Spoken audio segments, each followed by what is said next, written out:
Good morning. We're going to call the meeting to order. Mr. Baker will not be able to be with us today. He let me know he's got a conflict. We'll call roll call. Certainly. Dr. Pattison? Here. Dr. Daly? Here. Greg Harrell? Here. Jeff Brown? Here. Gray Blanton? Here. Oh, and Jory Martin? Here. Thank you. Adoption of the minutes, special meeting January 10th. Adoption of the agenda. Thank you. Any additions or corrections to the agenda? Do we have another copy for Dolores?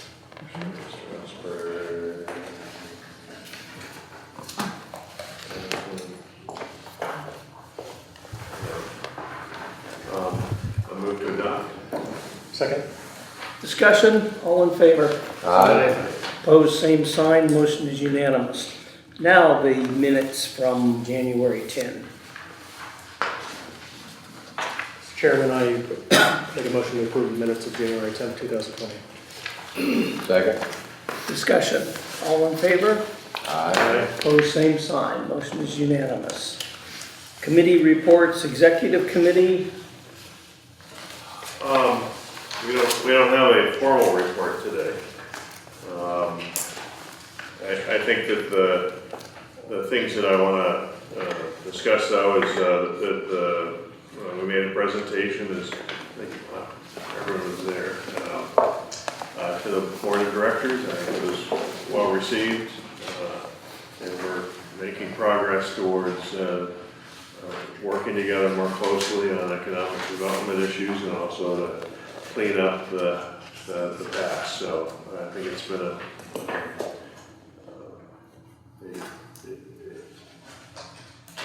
good relationship with the new board, and I look forward to working with them.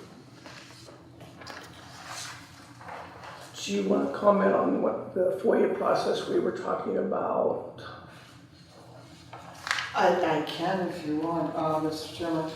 I think you will recall that you had some training with respect to FOIA recently, which I provided, and as an ongoing aspect of that, I think, and I was waiting for the go-ahead from Jeff, we can make a few proposed amendments to the bylaws to make sure that that's all consistent with FOIA. And then thirdly, I think maybe it would be worthwhile to sort of come up with some protocols with respect to board communications, informally, even if there aren't in the bylaws, so that you can avoid having potential situations in which you might be considered to be having a meeting under FOIA.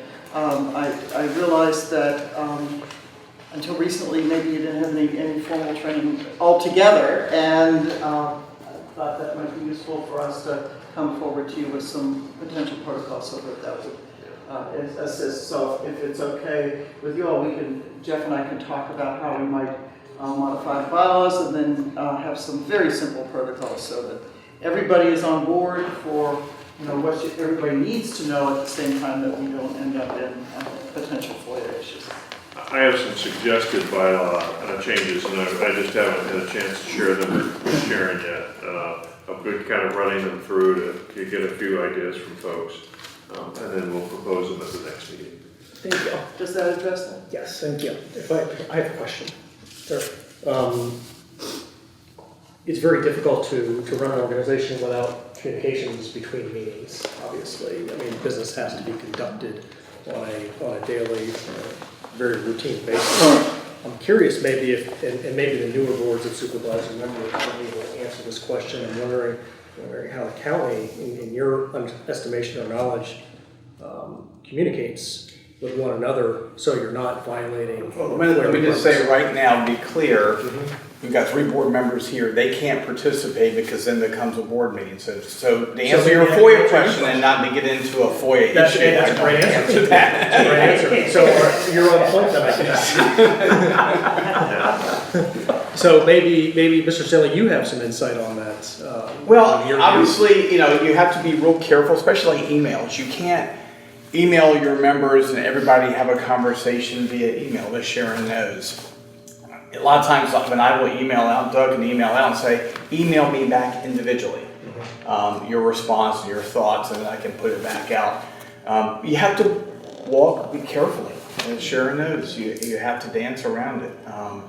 It does create issues sometimes, but the other thing is you can have, you can call the chair, you can call Ed, you can call the other members and have discussions 2 by 2 and then not violate FOIA.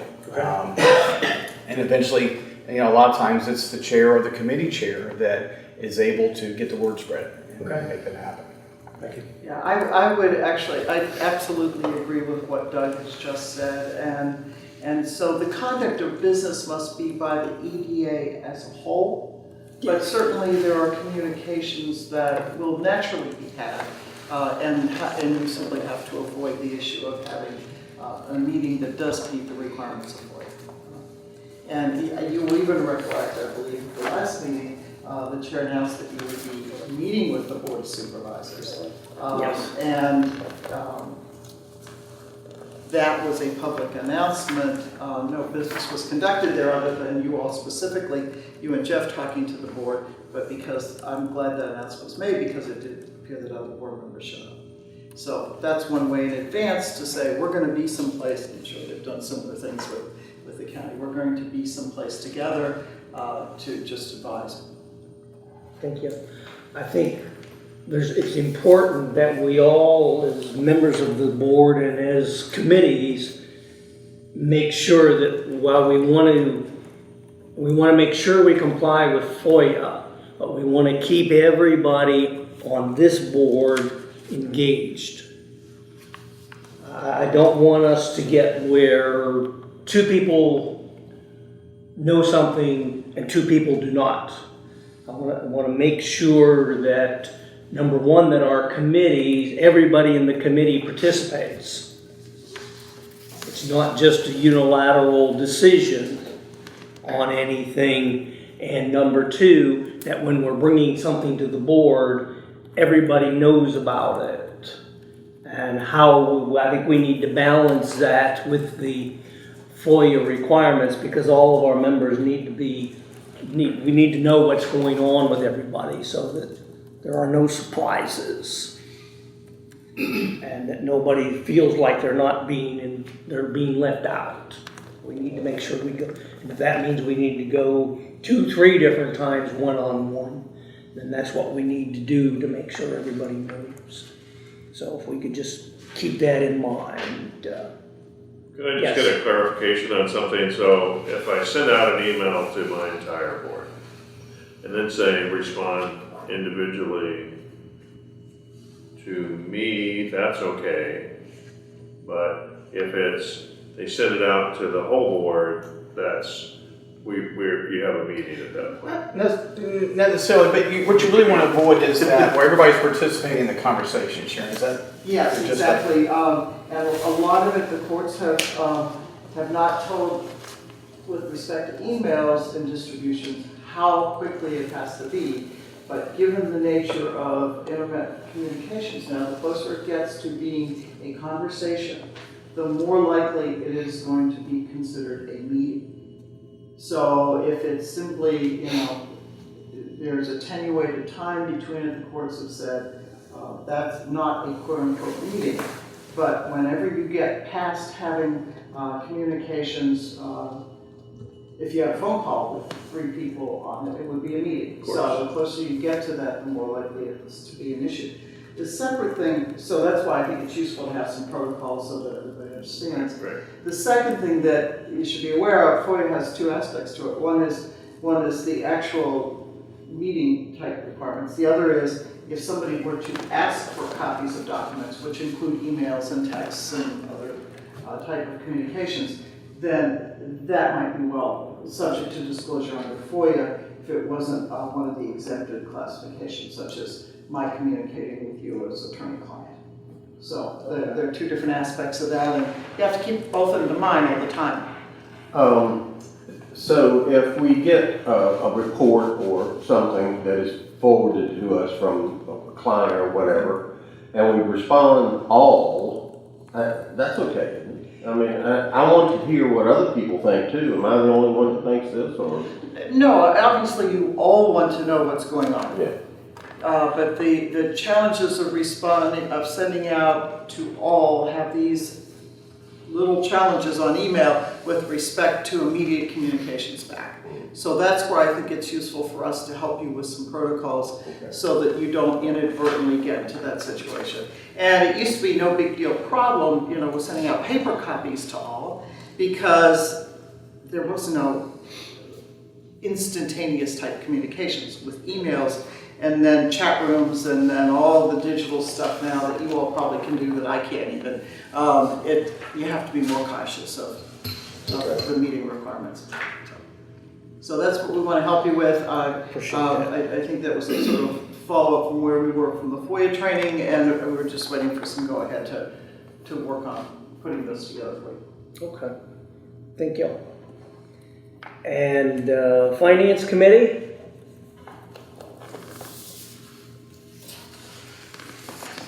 I think Jory's on mute, but give her a second to unmute.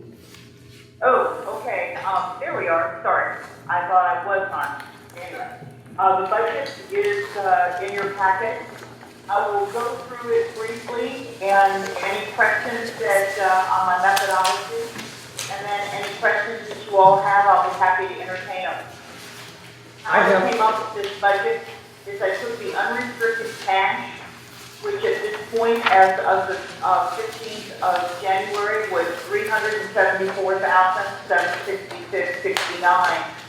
That took out, that balance is based on roofing being paid, the rezoning, all of the items that we know that we have not expended cash for, but are spoken for. This number I got from Heather Tweedy, and then I added to it the additional items that we did, the $2,500 that hopefully we will get back from the town, and also the additional cost for the gutters on the 1325 process. This budget, the question has been asked. This is actual cash that we need, if you will. So the county allotment is based on what we're asking the county for the operating side from March through June 30th. On the expenses, it was fairly simple. I took our past history, and what I know is coming up, there's an additional line item under compensation. I don't have a code for it, but that line item is the executive director has deferred compensation coming in the amount of $3,000 in June. So we would need that money. I have put in audit fees. I don't know whether we would be paying those at this point, but I did put in what was from last year budgeted. Legal counsel, I have budgeted based on an $8,000 a month average, which we now have 2 months built in, and that's about where we are. Water and sewer has, all of our expenses are based on what historically we have spent. Water and sewer will go down slightly since we have sold one of our properties. I did insurance is based on the actual premiums that are coming due between March and June. I did also break it down for capital expenditures so that the Board of Supervisors can look at it both ways. Under capital expenditures, I have a $15,000 budget line item for the EDA office renovation and roof repairs. That is predicated on that the solar panels will be gone by the end of April. Community projects, I've been told by Mr. Parsons that phase 2 of the joint workforce project that we participated in last year, our share for phase 2 is $10,000, and that would be due prior to the July 1st new fiscal year. Under debt service, I've moved everything under debt service. IT federal payment, that is what the 6 months of income that they pay us at $42,000. Warren County, that we would need to be funded, if you will, for 6 months. Our total debt service let me go back up, excuse me. Our monthly operating expenses, operating side, are estimated at $39,397.37. And our monthly total debt service is $112,646.87. And that is also based on the First Bank and Trust. We are increasing that loan to pay it off instead of just the interest only. How I arrived at when we will, quote, run out of money is I obviously took the, I took what our cash was, divided what our monthly expenses are with debt service, and we are looking at 2.5 months, which would put us at mid-March. Then the cash EDA requirement March through June, debt service and operating without capital expenditures. My projection is we're looking at $608,176.97. Obviously, I'm assuming we would have rounded up to an even dollar. If we want to ask for the capital expenditures, that we are going to go ahead with the community project and also get the EDA spaces renovated and ready to be income producing, as well as bringing new business in here, we would need $633,176. That's how I arrived at the budget. And I hope everybody had an opportunity to look it over. Certainly far from perfect. So if there's any questions, I'm happy to entertain them. Let me ask, I'm Tom. sorry. Tom, I have a question. You list the United Bank, the 134,702 for Ball Drive. I thought that was being paid by the county directly now. Well, it is, sir. But the bottom line is that I did this budget, and based on, the county already pays us something. The bottom line is that yes, but now they'll be paying all the debt service. So it's no new debt service. They've already have been paying that time. Okay. So, I have a couple of questions. My big question is, as you said, the county already makes an allocation. Yes. Do we have a budget, the budget that was adopted, that we have adopted and the Board of Supervisors has adopted, has these line items? Do we have something that shows those numbers so we have something to compare with? Example being the first one, the county operating allotment.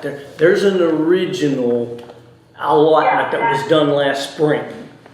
Yeah, that amount, and Justin, and I got your question, but I didn't see it until this morning. Justin probably pulled that now. I can pull it up on the computer as well.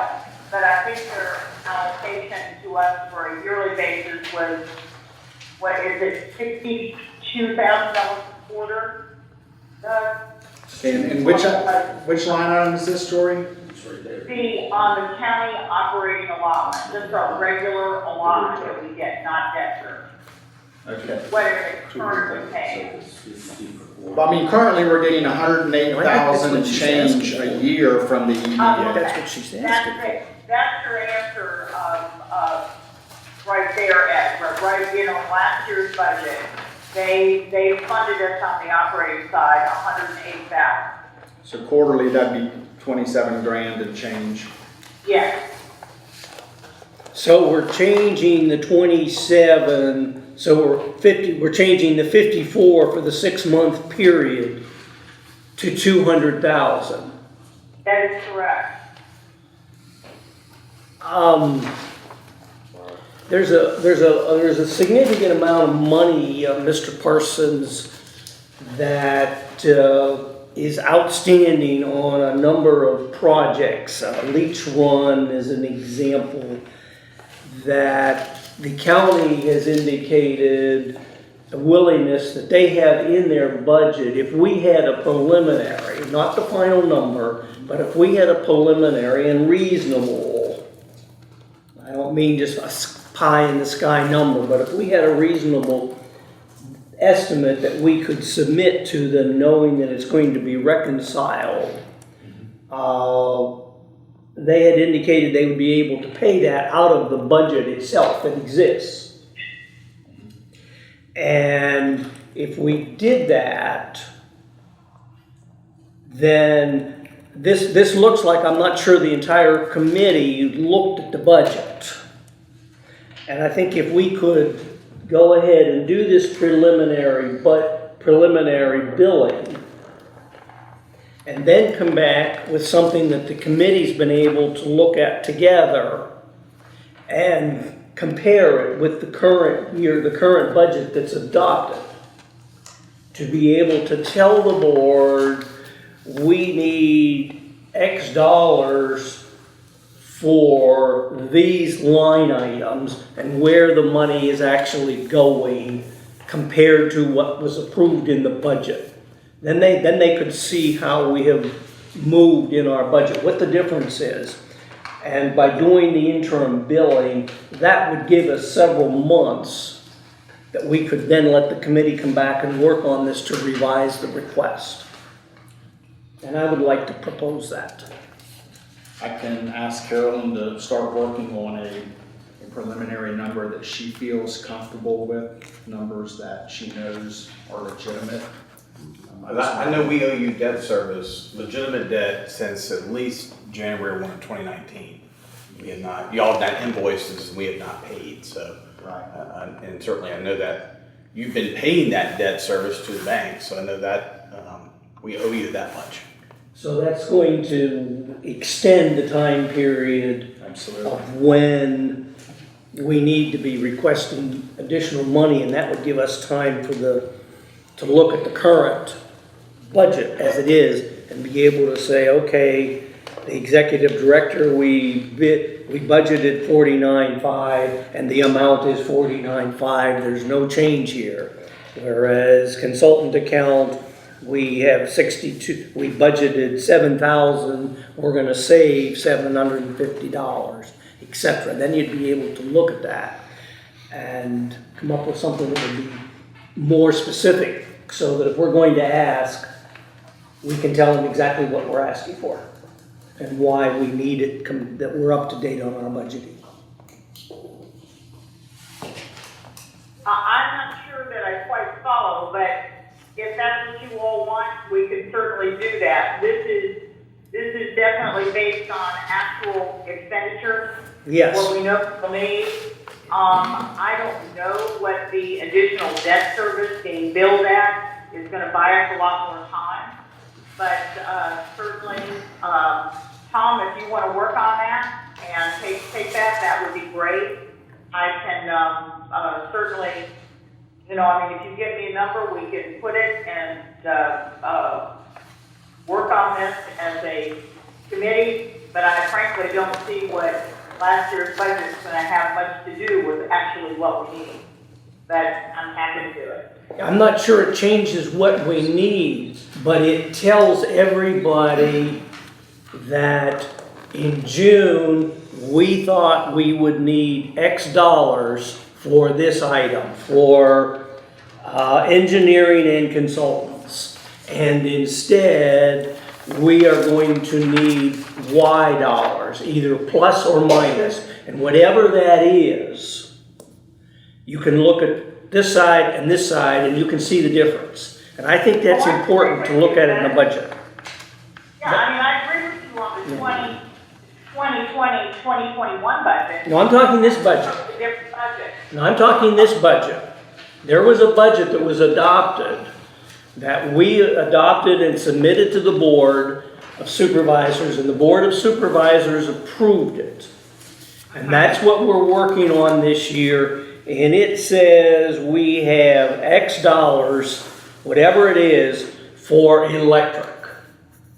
And if we need to change that, based at your number, we need $10,805, and I don't disagree with your number.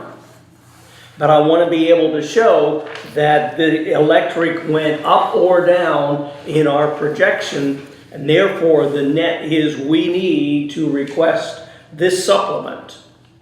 If we go back and ask for a supplement, we gotta be able to explain why we're asking for the supplement. So I think we need to do that. I'd like to table this. What I tend to, and part of the problem was, and Kendrick Lane and Doug will tell you, last year's budget,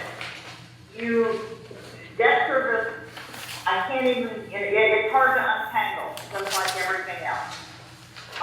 And I don't disagree with that at all. The figures that I used, and probably it would be very helpful, Doug, if you want to print out Heather Twitty's balance sheet. And it's the same one that you all have been getting that showed our actual expenses for 6 months against the budget. The problem was you really couldn't, we had certain things that are very straightforward, budget to budget, as far as, again, like you said, utility, all of that, and I can certainly do that probably this afternoon. But the debt service and a number of other things, she couldn't figure it out, and she's a CPA. So I can do what I can as far as that goes. Straightforward, and we had an awful lot of expenditures that took our cash that were not budgeted items. So And I know it'll, I mean, we have a lot of those as well. and I know it'll take longer because you're down there and Tom's up here. And you're the committee, the two of you, so you need to be doing this together so that you're both in agreement with what you get. Whatever the numbers are, then you need to compare them together. Well, then I will send them to Tom, and then Okay. Tom, you give me a call, and if you have questions, we can do certainly a meeting for two, so to speak, without a FOIA issue. And we'll practice a telephone meeting. Yes, that's right. It'll just be the two. Jory, Okay. I have a comment, Please. a question. Please. Jory, nice work on this. This is getting closer to what we need. I know this has been a very difficult task. We are looking closer and more like what a traditional income statement looks like, what a traditional cash flow statement looks like, and what a traditional balance sheet looks like. We're not quite there yet, but it's getting there. So I know there's a lot of work that's gone into that. My question being, and if it's already shown on here, please forgive me. Should we not be showing the receivables, even if they're dated or aged, from the county for, say, Leach's Run? Should we not be showing that on here? And I actually, I agree with you 100%. Problem is, I don't know what that is, and no one can give me a figure. The only income that I could count on, which I showed on the upper part, was the rent income. And that was, so I've shown what income that we, I know we have, but I don't know what receivables we have out there, other than, well, you're right, I can take the police station for sure, and go ahead and list that on there as a receivable, or do it as a balance sheet.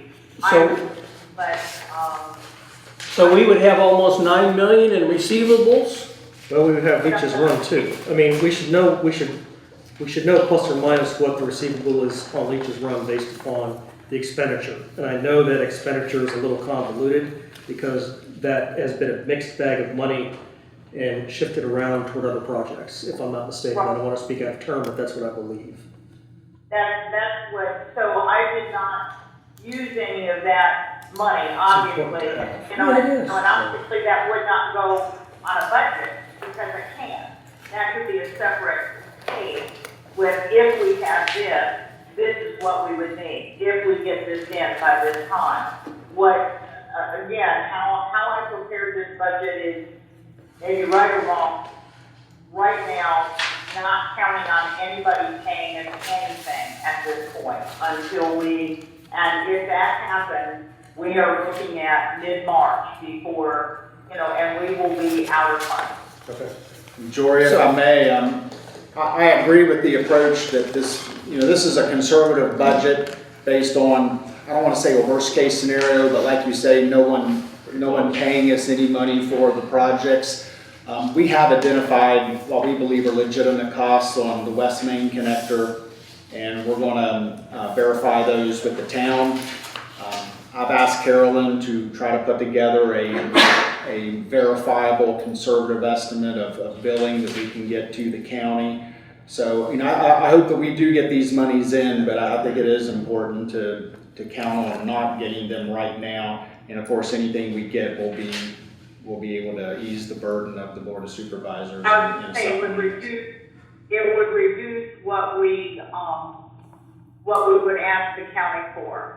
But, this is just a first or second or third, however you want to look at it, attempt that if nothing happens, as of mid-March, we will not be able to meet our debt service and we will not be able to meet payroll. And that's where we are right now. So that means that Mr. Parsons will have to get these bills out so that Mr. Stanley can look at them and see what they can pay.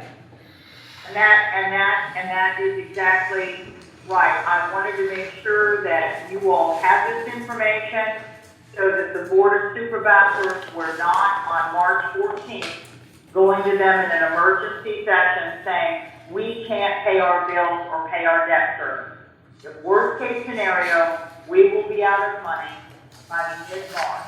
And at that point, we need to figure it out how we're going to pay our debt service and how we're going to make and pay our operating expenses if the EDA is going to continue. So one more question, if I could. Mr. Stanley, does the county have a form, something like this that comes out that shows all the line items for all the county departments and says, this is the budget, this is the expenditure year to date, and this is the remainder, something of that nature? Yes, sir. Starting about November, once we close out the previous year, we're able to provide those, because you got to do accruals back and forth with the previous year. But yes, we do produce that. So each month, like the recreation department or something, they get a printout. Yes, sir. If we could get a printout like that, that we could all have every month to be able to look at. The money is it's the blood of the organization, as Jury has said very well. And we need to make sure we know how our blood's flowing exactly. And that's what this budget form is going to tell us. So if we could start to get those from the county, I think that'd be very helpful. Yeah, the treasurer, Jamie Spiker, has been great. Anytime I email her, she gets me an up-to-date, up-to-the-minute balance of our accounts, which includes outstanding checks, I believe. And between her and Heather and Jory, we're able to pretty quickly, on any given day, determine what our cash balances are. Yeah, actually does, and you may want, because we have our 6-month actual, the county has been good, Doug forwarded it to me, and I did not look, I thought that might have been in the packet, but there is, and that's how I based my budget on this. It shows right on there, Ed, what our budgeted figure was and what we had spent through December. So, that may answer your question. It would tell me a lot of it, yes. Because that's what I used to prepare this budget. It would give the... I did not pull the expenditures, out of the air. I took what we actually have spent year to date for 6 months. And then, and when you look at my formulas, you will see that most of the expenditures were literally just, if you will, doubles when they're static pretty much every month. So you can see where they were. But that, we actually have that, and the county has been very good at providing it. It's what we've been asking for. And Heather, Quitty did produce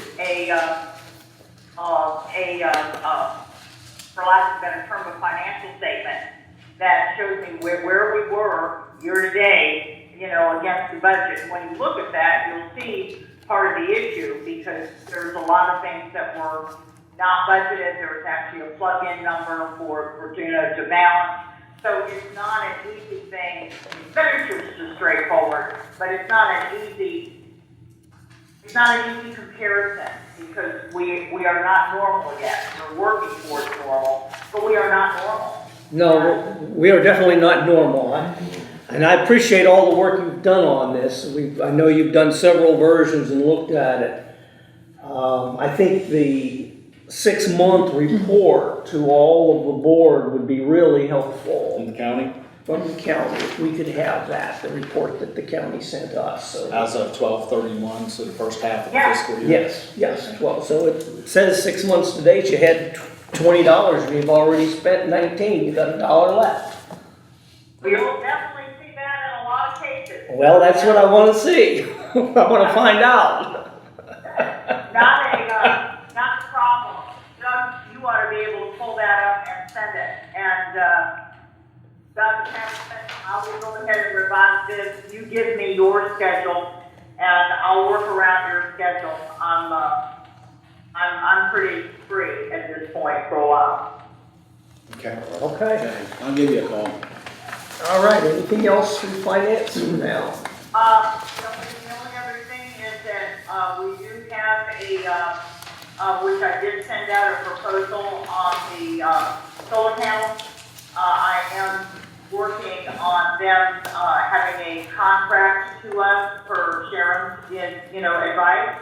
And, the holdup, I hope to have it ready today, but we certainly want to make sure that we are named insured on their insurance policy and held harmless as, for when they come take off these panels, if the board so chooses to, accept this, proposal, from the nonprofits that want to use the solar panels. So that will be on the February agenda. I will have, all of the information out to the board well in advance, so if you have any questions, you can get back to me on it. And hopefully we can get these solar panels put into good use, and we can get moving on getting our spaces renovated. I'm all for getting rid of those solar panels, but I wanna say again, I really wanna see these things advertised on EDA. Well, they have been advertised. It's also advertised on the Examiner. It's now in the And Examiner. you're not gonna be able to make any decision until the cutoff date for anyone else, making a proposal is, I think, February the 6th. And that's within the time frame, because she's looking at the next before. meeting, so I wanna make sure we get it on EDA before that time period. We all saw that the jail done one, right? Yes. And that's fine, so that will be moving forward, thank you. Anything else? Nope. All right, thank you, ma'am. Enjoy the weather. I will. Assets Committee, Mr. Harrell. If I could defer to communications first, because I Okay. believe part of my report is missing in here. I just wanted to confirm that. So that we will have- Skip down to communications, that we can Mr. just- Brown, we'll come back. Thank you.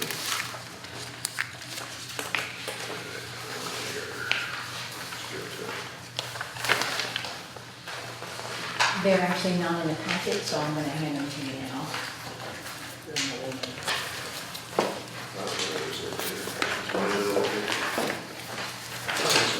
Thank you. Well, I'll just speak from memory. The big thing is that we had a spotted lanternfly infestation conference on Wednesday. It was very well attended. We got a lot of really good information that we're going to continue to educate the public, educate businesses in the community. The first meeting, and I'm going to pass these around just to give you a sense of the kinds of things that are already available out there. This first meeting was county employees from the surrounding areas, surrounding counties, Warren County, and we had 2 Warren County supervisors also there. We had some really good presentations that got to the heart of this issue. What these things do is they latch onto the vines, particularly like of grapes and Tree of Heaven are the 2 favorites, and they suck the sap out of lines, and they These are in Spanish. I know, that's fine, but that one was for you. Take it home, take my wife to read it to me. But you know, when you communicate, you want to communicate in the native language. Yes, So sir. it makes total sense that this is the kind of thing that we've got. And what I'm sending around, just so I'll get to it, is some of it's in English. There is one piece in Spanish, but there also are reports so that people can make them, and there are also inspection reports as you go through areas that are quarantined. Frederick County is quarantined in Virginia, and that's where. We have the inland port awfully close to it. So these are things that impact the business of Warren County and Front Royal, and we need to get out in front of it. So this is the start of it. This is building the communications infrastructure for having a continual, at least in the first few years of it, until people get used to it and can spot these things. They're hard to see. They morph into different shapes. They have 4 different stages. You'll see that in the information. Everyone focuses on the final stage, which looks like a butterfly that has a poor rendition of the Maryland flag on it. But that isn't all that you need to be looking at. That there are various things you have to be able to identify. And if we see them in Warren County, it's reporting them and starting a process to eradicate them. So that's an ongoing project that we're working on. We are working, and I'm looking over at Roger to make sure that we set up dates for starting the Royal Examiner interviews on a regular basis to tell them about issues affecting EDA, things that are going on, issues that we're confronting as an outreach program. The website, I have identified somebody to work with me in terms of doing research and writing so that we can get this out and going, and we'll probably start that in about a week. And those are the main things. We do have on February 19th a commercial property tour that we're working on the details now, and I think next week we have a meeting to go through what properties EDA is going to be showing, how we're going to go about doing that, and making it into a short presentation. Again, it's something we're working with the tourism office in the town, and I appreciate all the work that Felicia Hart's putting into it. We appreciate the fact that you're able to work with the town on this project and make it a joint effort.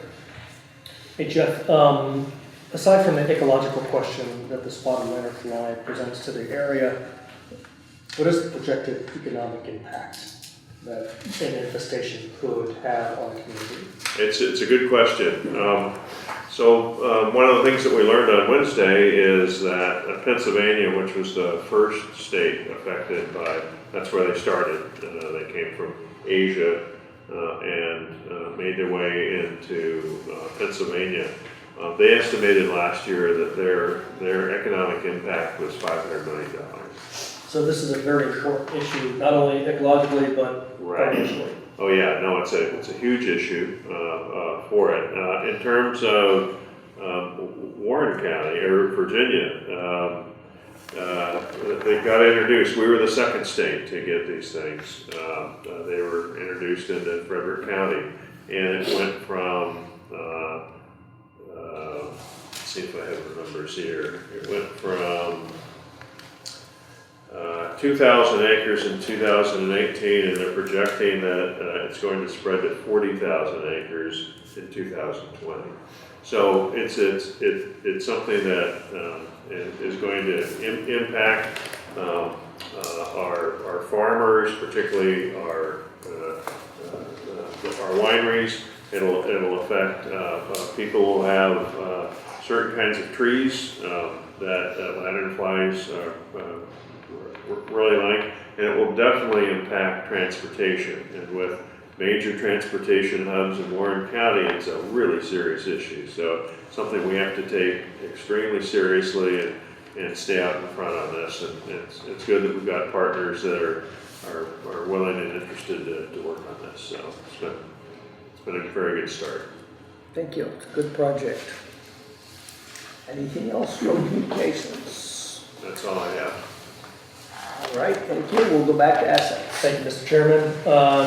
Quite a busy past couple of weeks for the Assets Committee. We'll go ahead and start down the line. There is a 2-page report. Only one page is in your packet. I've asked Gretchen during the break to print off the second page. That is, but for some reason, oh, you know what? I've got yours. I printed my own. What are you doing, man?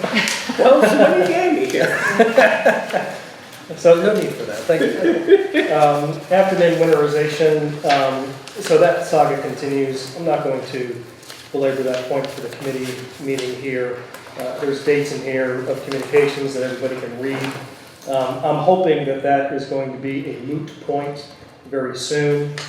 On a positive note for that property, the developers of the afternoon 2 East Main have once again reaffirmed in writing their commitment to trying to continue to move forward on this project. This can involve different partners, no partners, or some other combination thereof. The dealings of this deal are going to be very complex. They'll involve bank issues and intergovernmental relational issues. So those proposals that were presented by 2 East Main, we received those late this week, they are included as an item for discussion during the closed meeting.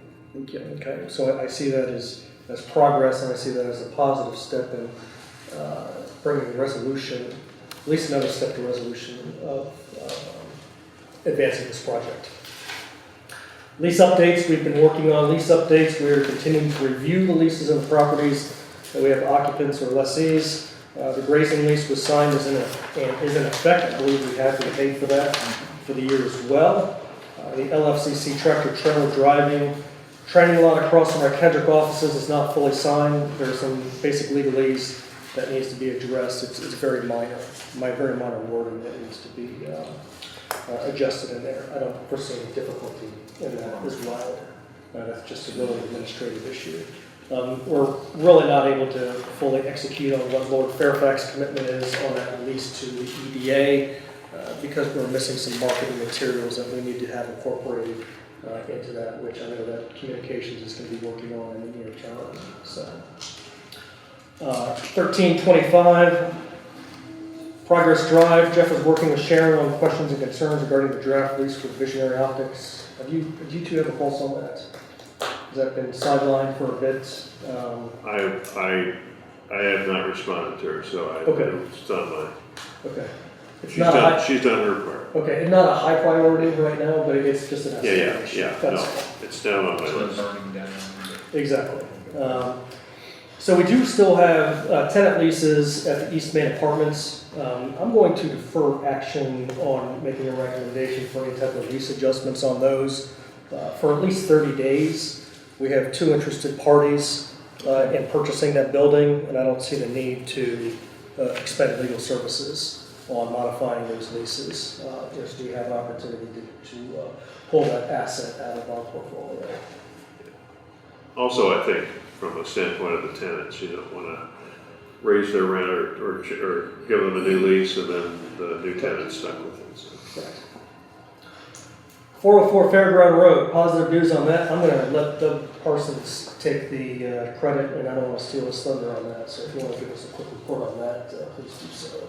Well, we were very fortunate to be able to close on that property Tuesday afternoon, and we'll be issuing a press release, I believe, later today as to who the company is. We're very thankful for this company's investment in our county and with this property, and 100% of the proceeds will go toward reducing the EDA debt. And it's going to be an exciting project. It's an existing Warren County business that's expanding, and then they're also going to develop the building into state-of-the-art rental office space for entrepreneurs and small businesses. So there's going to be a lot of activity out there where now there's currently none. So we're very thankful to businesses and their patience in the process, especially with me. I also want to comment that Dr. Daly and myself were at the settlement. We weren't physically there with the purchasers, but that's the way that the EDA should be running, is having members of the board at those signings to make sure that all the T's are crossed and I's are dotted. So, and Doug Parsons was there as well. So, He was supervising. he was supervising everybody. Just observing. Absolutely. So that process, from my perspective, went relatively smooth. Yes, sir. Congratulations. Yes, that is good news for the community. How long have we owned that property, roughly? I believe since the year 2000, it So- was purchased for $141,500. It may have been before then, Doug, because it was purchased, Mr. Chairman, it was purchased with the Family Dollar development. It was part of the lawsuit against to stop that project, and essentially the EDA bought that property, which settled the lawsuit, and they came in right around 96, 97. Oh, that's an construction, so it should be a little closer to that time frame, I think. Thank you. Of course. Happy Creek roofing projects. Construction is complete. Administrative tasks remain to fully close the project in its entirety. I believe we're just waiting on some basic paperwork from the manufacturer as it relates to the warranty. Mr. Andre's inspection might still be outstanding unless he's completed that at this point in time. I just want to send out credit to Wells Roofing. They did a great job in executing the task with minimal difficulty, and they did a great job. So if there's opportunity for them again in the county, would not hesitate on having them rebid on our projects. Okay. Any questions on that? East Main Street and the Kendrick Lane units. Gretchen Henderson is going to provide us an update on the status of those two projects. So you are up. Okay. I just included 2 memos in your packet, 1 memo per each property.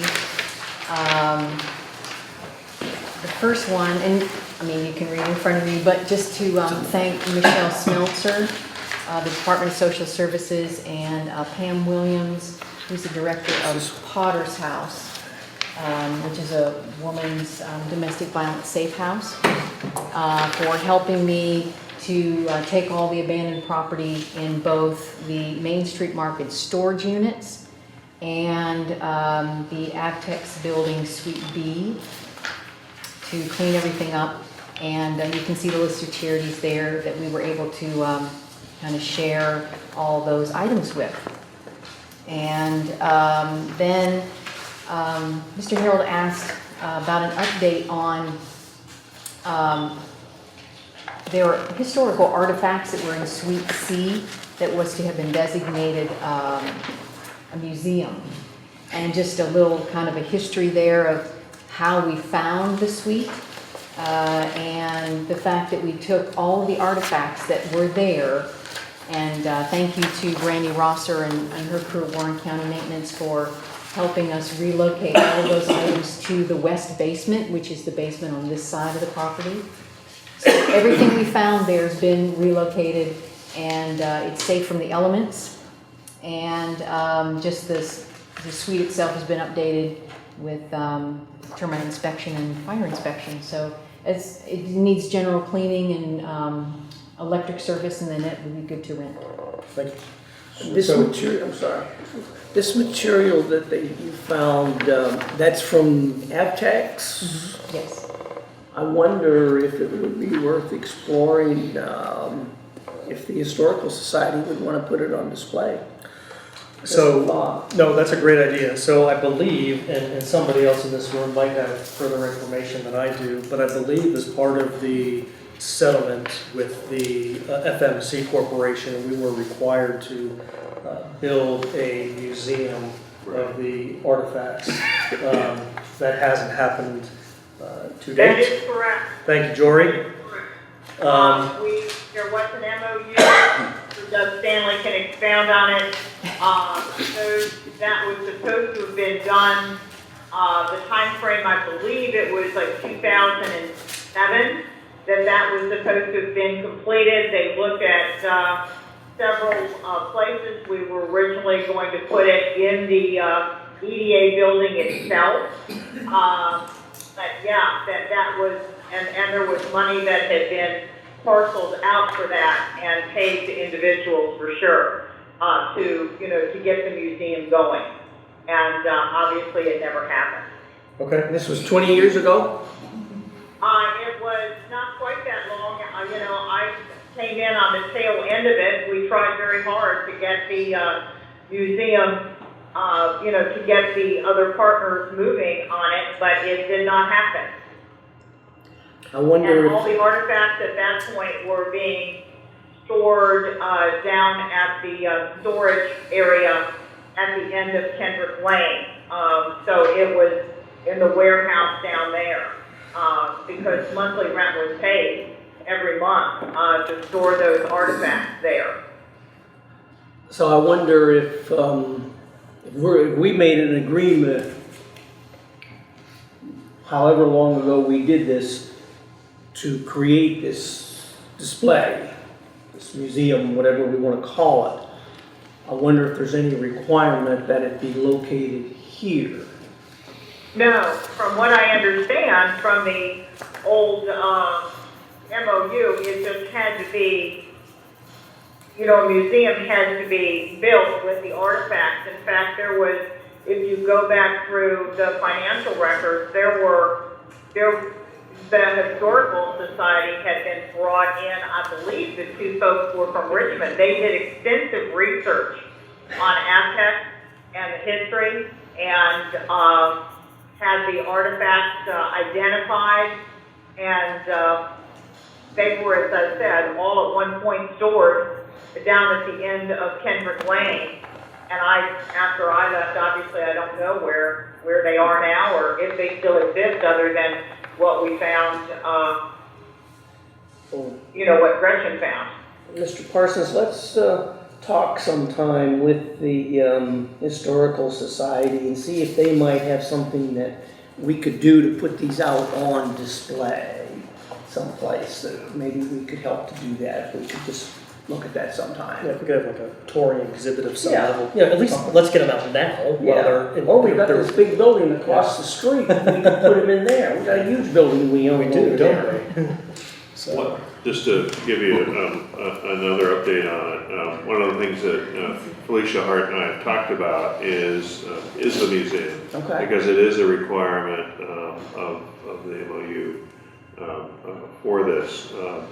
And there are still people who were on that committee when it was originally constituted and worked on it for many years, and then it kind of fell by the wayside. But the reality is, when you look at things that are going to, from a tourism standpoint, economic development standpoint, to have a museum that would tell the history of the Shenandoah Valley, the introduction of AFTAC, the destruction that it caused, and how we've come back from that, becomes then another reason to visit Front Royal and Warren County and to bring people here.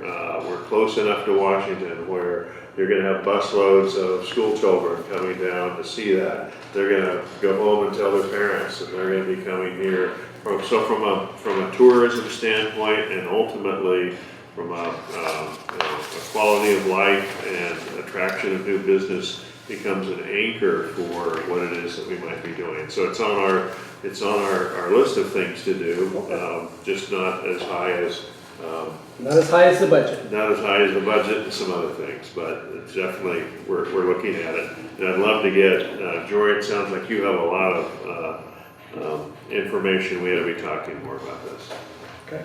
So one final comment on that before I move.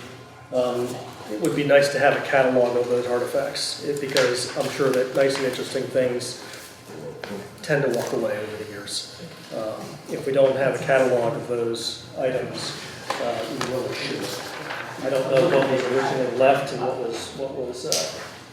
was intended to be displayed, but we do need to have a record of those items. Okay. Continuing along, Stokes Market. So we have an agreement to purchase this property.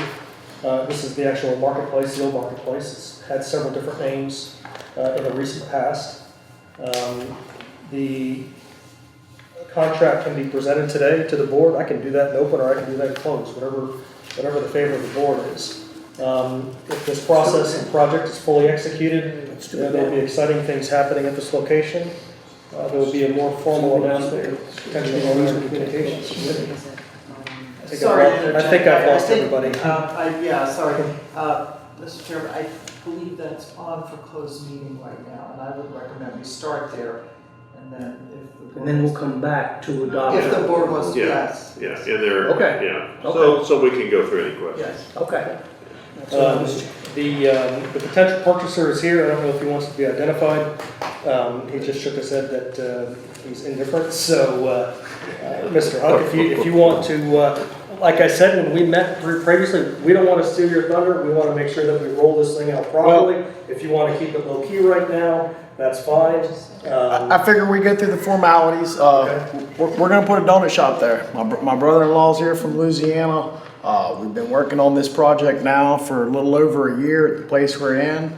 And this is a good opportunity for all of us, as I've said all along. So we'll have more information on it very soon, so everybody knows exactly what's going on. Okay, we in the communications committee is very anxious to get with you to make sure that we roll this out with you, in the appropriate fashion. So this is a great joint transaction, and we want to be able to maximize your benefit. So. You could sell sweatshirts in there too, probably get a little badly on this year. Okay. So next issue, a little bit of controversy here. I'm not going to shy away from it though. So EDA members, Harold and Pattison, along with council, met with Cornerstone, that's the Akins Group, and their council in reclaiming the workforce housing property, also known as Royal Lane. We did prepare, when I say we, the EDA and our attorneys did prepare a claim against Cornerstone. The claim has not been filed, and it won't be filed unless we cannot come to a reasonable terms of transferring this property back to the EDA.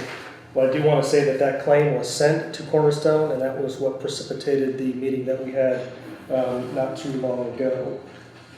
I do want to say that Cornerstone shed some new and revealing information on this project, which I believe will benefit the EDA and the community at large. And it's this member's opinion that the past EDA board leadership executed and managed this project in a manner nothing short of disgraceful.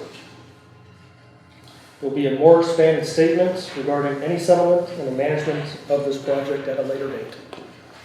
I would just caution that there are two parties involved in any of these things, and you heard one side, and obviously their best side, and That is absolutely would recognize that. I will only speak from fact, and I do have facts. Okay, thank you. Absolutely. Solar panels. We did not hear, as of the writing of this report, we did not hear officially back from the county until today and through the media last night, but they are not interested in the panels, obviously. We figured that this was going to be a difficult formula for them to work out. So I'm sure that I'm very happy rather that they explored the option. The EDA has to do their due diligence in exploring all available options for disposition of this. Jory's been doing a great job on this and really has been spearheading this, and I hope to have final resolution on this within the next 60 days, plus or minus. Next item, Realtor Commission policy. So I began drafting a new and/or revised Realtor Commission policy. This will memorialize our policy as it relates to conflicts of interest with board members, and will clearly define commission structure for the various types and values of the assets that we possess. There is a red line document that is courtesy of Sharon. I don't think it's in your packet, but she did a great job on marking that up. I do give you absolute credit for that. I am happy that the framework of the policy is mostly intact.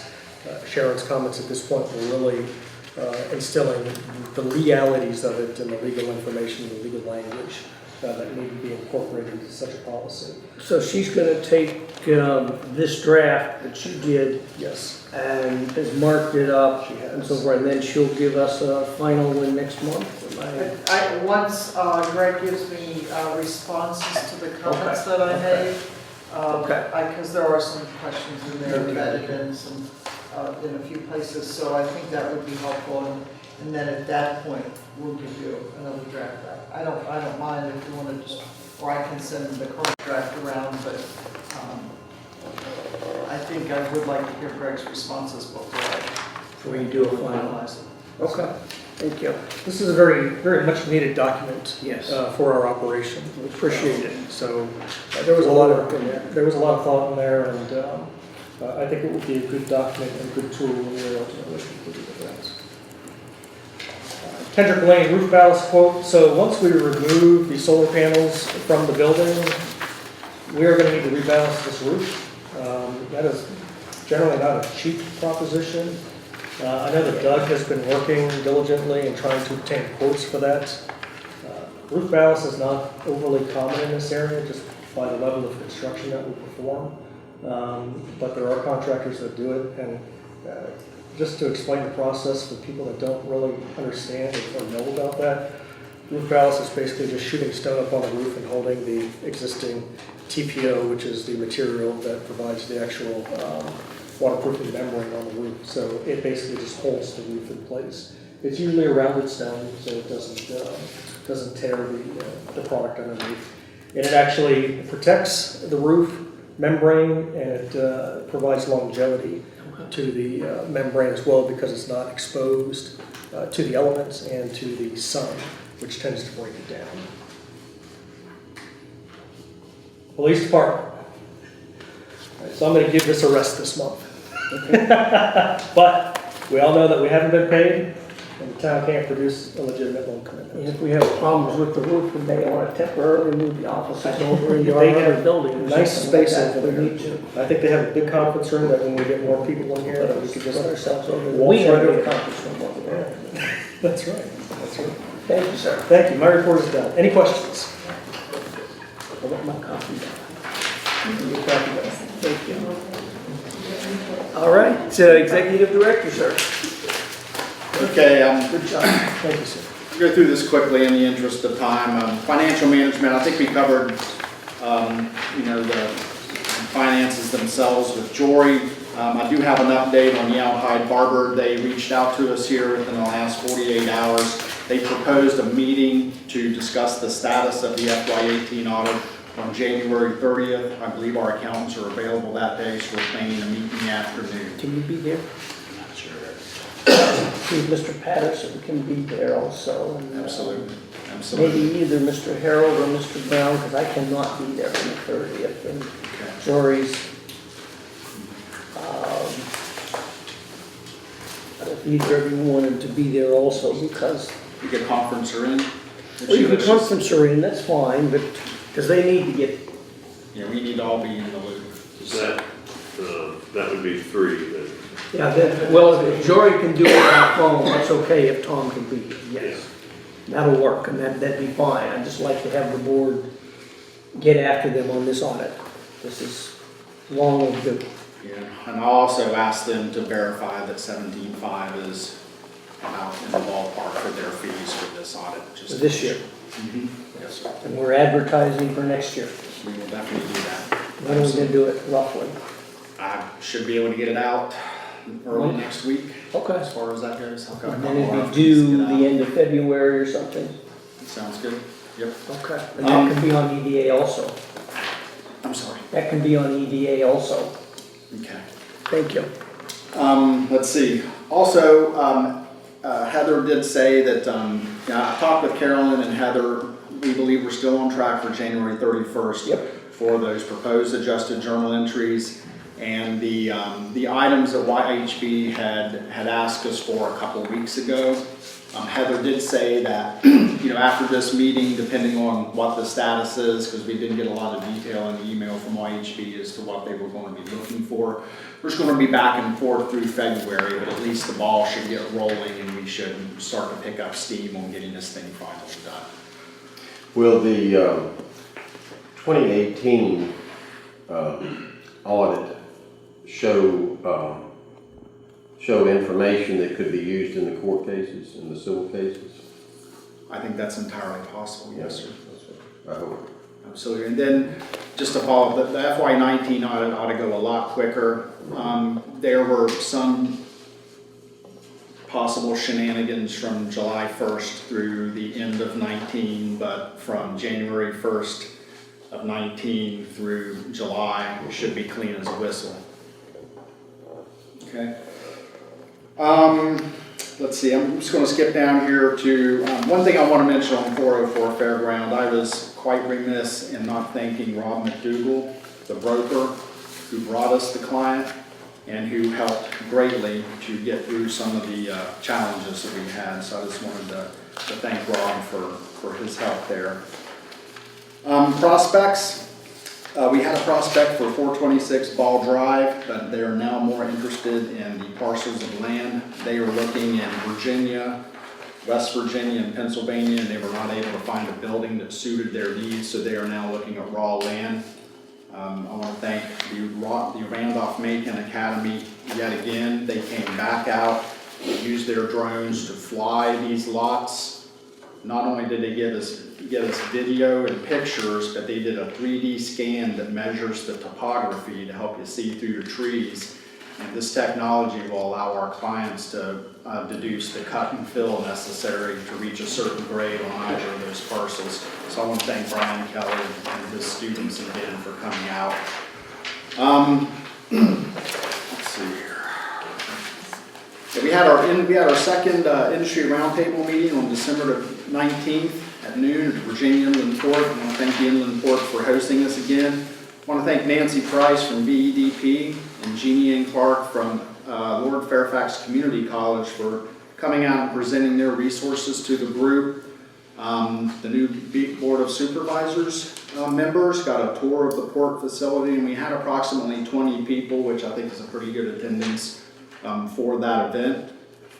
Ms. Price was able to meet several of the targeted companies on her list, and we actually had her back up yesterday to meet with 2 companies here to do retention visits, and we identified some things that we can help both of those companies on. Can't name names, but one of them is looking to expand, and we definitely want to pour some gasoline on that fire. One of them is having some issues that they would like us to help them with, and I think we may have a viable path forward there as well. Regional economic development efforts, we're continuing to work with DCI, and the phase 2 that Jory mentioned, the $10,000, will go a long way to helping us identify and market ourselves to millennials, folks with certain skill sets in the workforce that we would like to attract to Warren County.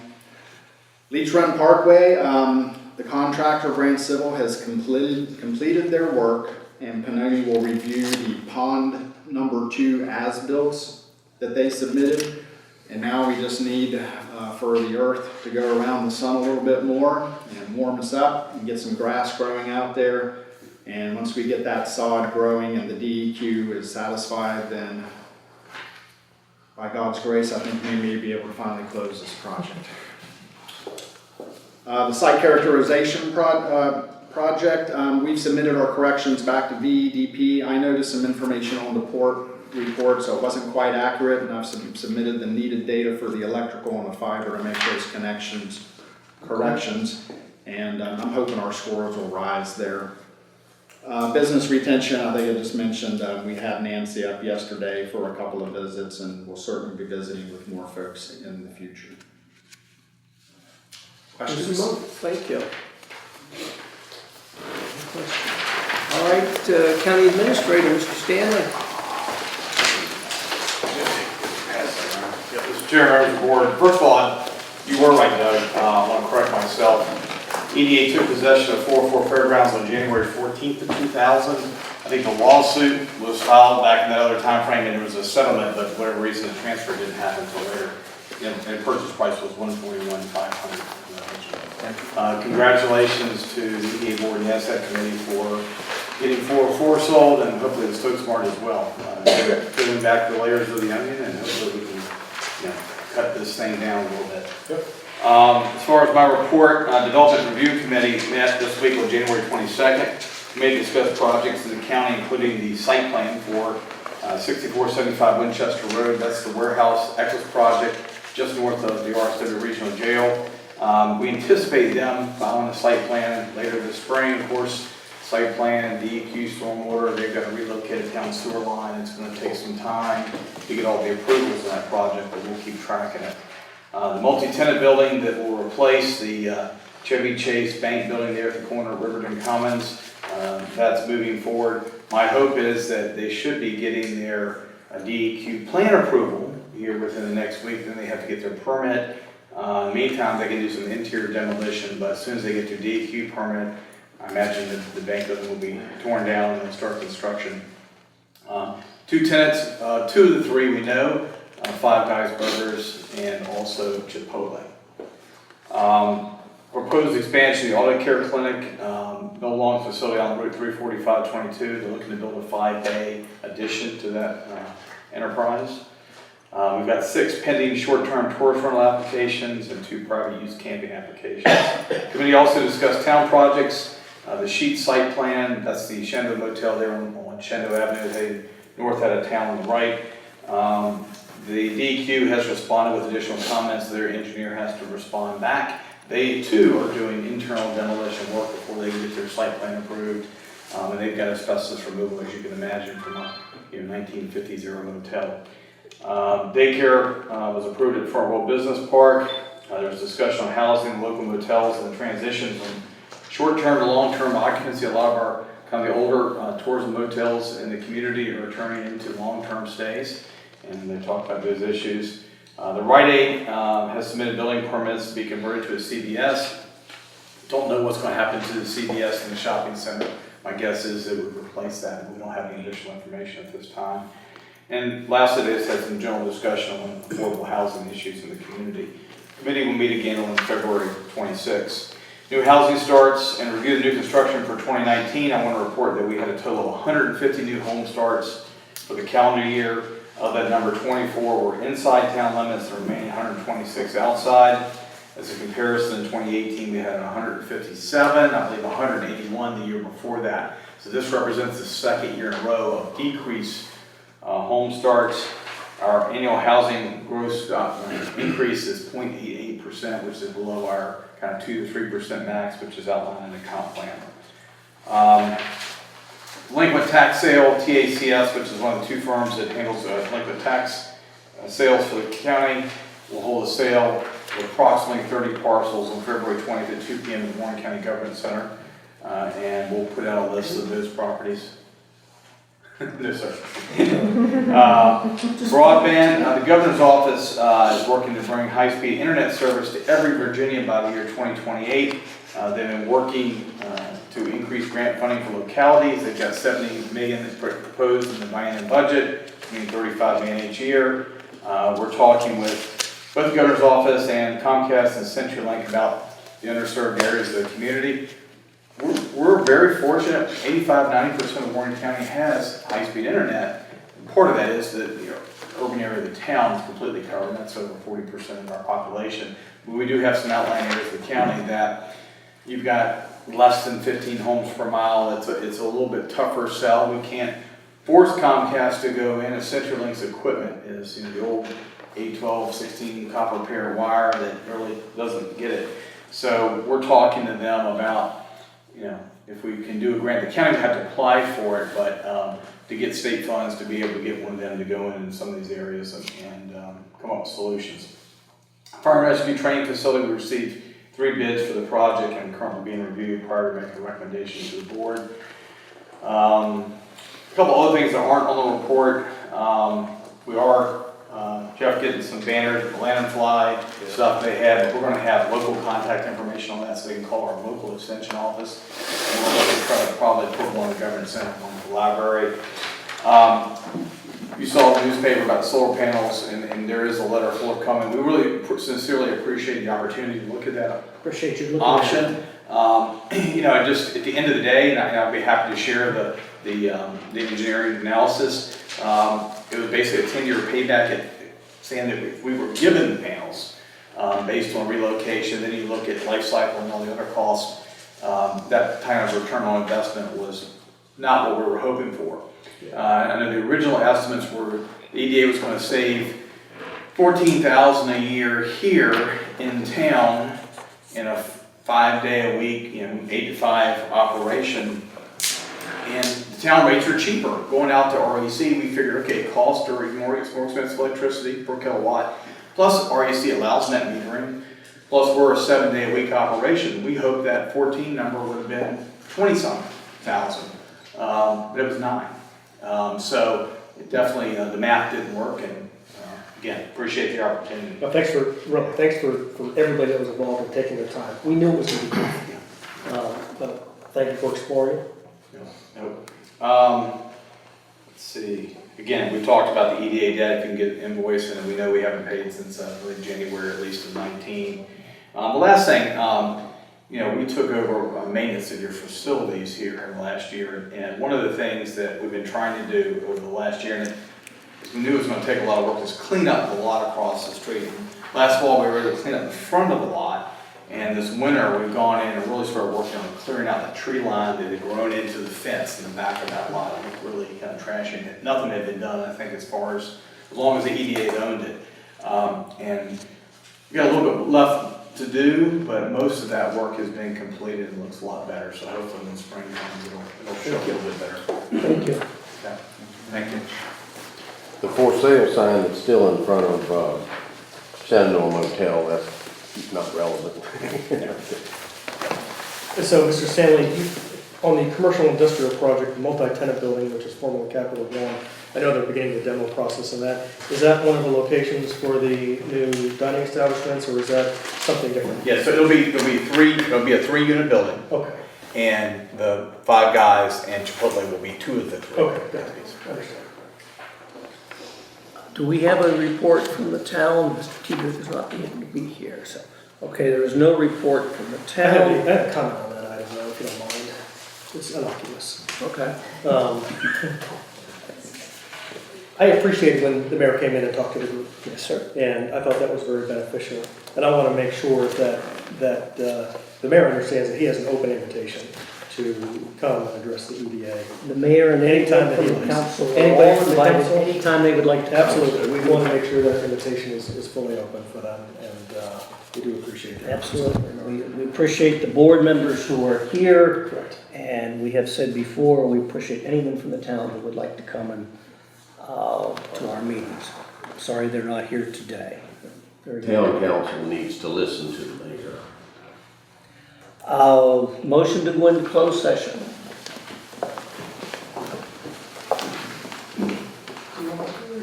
Oh, I read it. Okay. But if you're in the mood. Whereas Warren County Economic Development Authority desires to discuss in closed meeting the following matters. Discussion of disposition of publicly held real property, where discussion in open meeting would adversely affect the bargaining position or negotiating strategy of the public body. 506 East Main Street in Afton Inn, and legal advice related thereto, pursuant to 2.2 3711A3 and 2.2 3711A7. Discussion concerning a prospective business or industry or the expansion of an existing business or industry where no previous announcement has been made of the business or industry's interest in locating or expanding its facilities into the community pursuant to 2.2 3711A5. Briefing by EDA personnel regarding Royal Lane housing negotiation. Consultation with legal counsel regarding First Bank Strasburg pursuant to 2.2 3711A7. Whereas pursuant to VA codes 2.2 3711A3, 2.2 3711A5, and 2.2 3711A7, such discussions may occur in closed meeting. Now therefore, be it resolved that the Warren County Economic Development Authority does hereby authorize discussion of the aforesaid matters in closed meeting. All in favor say, Does this include the Stokes building? Yes, It is on there. Okay. I'm not saying it, okay, thank you. it's 506 East Main. Okay. yeah. All in favor say aye. Aye. Any nays? We have 106. abstains and Baker's. That's correct. And board members are encouraged, if they'd like to stay, to participate in this.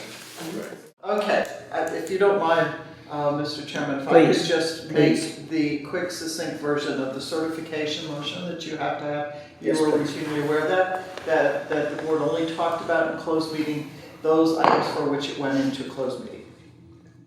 If you'd like to vote on that, with second and vote. Or actually, I can't make a motion. Voice vote? Okay, that was the motion. I'll adopt that motion. How's that? That was the motion. To voice vote? Do we have a Seconded. All in favor? Aye. Pose same sign. Motion is unanimous. Okay. We're out of We're closed out of session. closed session temporarily, and Asset Committee has a motion. The Asset Committee would motion the board to approve the purchase contract for, sorry, I have this, 506 East Main Street, Front Royal, Virginia, for the sales price of $185,000 to Mr. William Huck and/or his appropriate assigns. And your motion approves allowing the chair and anyone else to sign any documents necessary for the closing. I would support that in my motion. That was part of the motion. Thank you. Is there a second to the motion? Second. Discussion. So, Mr. Chairman, I personally I try to meet with all of the purchasers that are looking to purchase our properties. I met with Mr. Huck. Was it last week? My time. Well, it was last It week. was last week. Met with Mr. Huck and his realtor, along with Mr. Parsons. I feel that Mr. Huck brings a very unique and wonderful opportunity to the town. He expresses the energy, the ambition, and the desire to improve the east end of Main Street. And I am very excited about the opportunity that he is proposing to the community. I would strongly recommend the approval of this sales contract based upon that. Delighted to have you making this investment downtown Front Royal. Well, Front Royal, Warren County is a beautiful place. I've said it 1,000 times before. We have the best community in the entire world. I would not want to live anywhere else. I invested in this community 110%. And when we purchased the first building on Main Street, I came here and opened the ice cream shop and didn't know what I was getting into, but I knew I was home. And you take care of your home when you get there, and that's what we have done. And this opportunity, as I said, we bought the building, had dreams of expanding into a second business here. I do ice cream. Ice cream in the winter is a hard sell, but we've survived. And I want to bring a little bit more home, which is from Louisiana. So I have a menu plan based off of what we do in Louisiana. It's fun, it's family, it's open to everybody. And this is an opportunity that we can enhance our community and grow in numerous aspects. Main Street is a beautiful street and has lots of life in it. And we need more life in our community that people can grab stock onto. And so this opportunity arose, and I thank you for the opportunity to make dreams a reality. Thank you. Thank you again for your investment. We appreciate it. Looking forward to that Cajun food. Yes, they're right. We already have a motion and a second. Any further discussion? All in favor? Aye. Opposed, same sign. Motion is unanimous. Welcome. Thank you.